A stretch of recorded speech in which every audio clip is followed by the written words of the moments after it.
Kita telah meningkatkan anggaran untuk meningkatkan kesejahteraan guru ASN yang berstatus PNS dan P3K serta guru-guru non-ASN.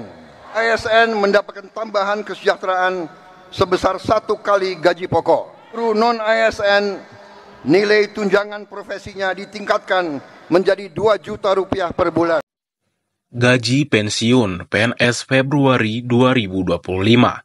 4 golongan ini dipastikan dapat pencairan terbesar dari Taspen. Berikut daftar lengkapnya. Pemerintah bakal cairkan gaji pensiunan PNS pada Februari 2025 melalui Taspen. Gaji pensiunan PNS ini hanya diterima apabila sudah melakukan autentikasi menggunakan aplikasi terbaru Andalbi Taspen. Proses autentikasi ini dilakukan agar dana pensiunan bisa diterima tepat waktu dan tepat sasaran. Pelaksanaan pun dilakukan dengan mudah, hanya dengan verifikasi pada wajah saja. Setelah melakukan autentikasi sesuai jadwal, maka pensiunan PNS tinggal menunggu dan duduk manis karena pencairan dilakukan melalui rekening masing-masing. Cairan gaji pensiunan PNS dilakukan melalui online hanya dengan rekening masing-masing saja, bisa dicek melalui m-banking yang tersedia. Pensiunan PNS mendapatkan pencairan dengan nominal yang sama dengan tahun sebelumnya, lewat kenaikan sebesar 12%. Kenaikan 12% ini disesuaikan dengan peraturan pemerintah nomor 8 tahun 2024 yang lalu. Nominal gaji PNS disesuaikan dengan golongannya masing-masing. Ada yang mendapatkan besar, terendah, hingga tertinggi. Berikut ini ada 4 golongan dengan nominal gaji tertinggi yang ditransfer oleh Taspen pada Februari 2025. Golongan keempat. Golongan 4A, 1.748.100 hingga 4.200.000. Golongan 4B, 1.748.100 hingga 4.377.800. Golongan 4C, 1.748.100 hingga 4.562.900. Golongan 4D, 1.748.100 hingga 4.755.900. Golongan 4E atau golongan yang terakhir, 1.748.100 hingga 4.957.100. Golongan 4E saja bisa menerima gaji terbesar, hampir menyentuh 5 juta rupiah di Februari 2025. Sampai saat ini, pemerintah belum mengumumkan kenaikan gaji lagi bagi pensiunan PNS di tahun 2025 ini.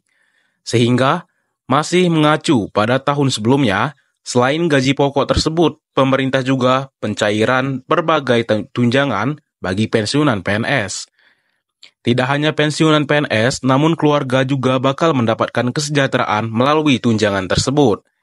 Ada tunjangan suami atau istri, tunjangan anak, hingga tunjangan pangan yang diterima oleh pensiunan PNS melalui Taspen. Demikianlah informasi mengenai gaji pensiunan PNS yang cair Februari 2025. 4 golongan ini dipastikan mendapatkan pencairan terbesar di PT Taspen. Pemerintah resmi atur upah terendah dan tertinggi yang diterima P3K paruh waktu tahun 2025, lengkap dengan fasilitasnya. Pemerintah resmi mengatur upah terendah dan tertinggi yang diterima oleh P3K paruh waktu di tahun 2025 ini.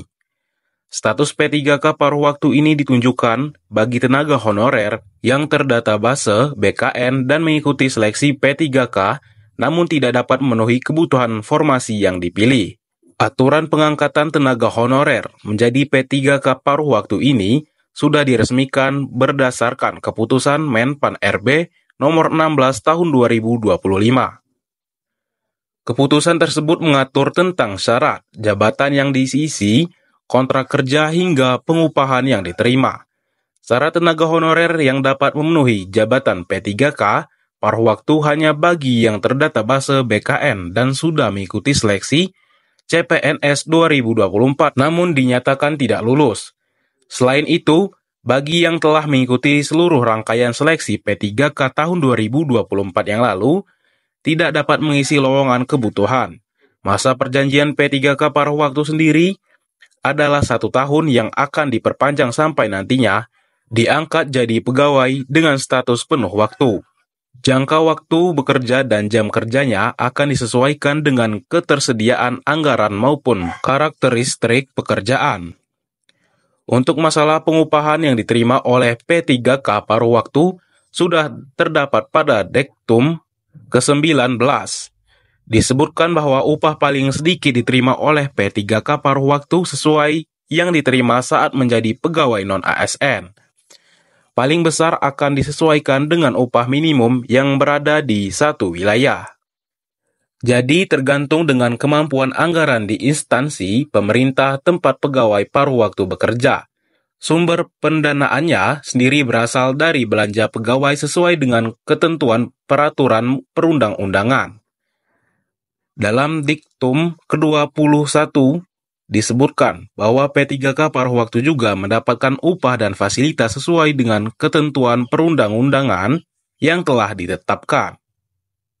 P3K paruh waktu akan mendapatkan kesempatan untuk diangkat menjadi P3K penuh waktu, sesuai dengan evaluasi, kinerja, dan ketersediaan anggaran yang ada.